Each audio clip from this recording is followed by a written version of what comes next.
Hi JR, kumusta ka na? Alam mo bang miss na kita? Naalala ko yung lambingan natin. Pag nagluluto ako, ikaw yung unang kumakain. 'Di ba? Ang sarap-sarap ko. Ang sarap-sarap ng luto ko. Lalo na pag ginataan. Ikaw lang yung unang nakatikim nun sa specialty ko.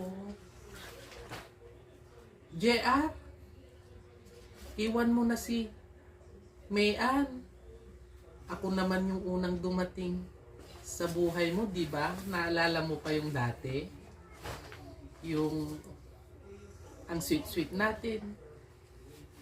Nung nasa Baguio tayo, nung nagsasagwan tayo, sa sobrang saya mo, pinalublob mo ko sa gitna, muntikan pa akong malunod. Di ba naalala mo yon, JR? Miss na miss ko yung mga lambing mo talaga, JR. I miss you so much. I love you. Iwan mo na yan. Sa akin ka na sumama. Bye-bye!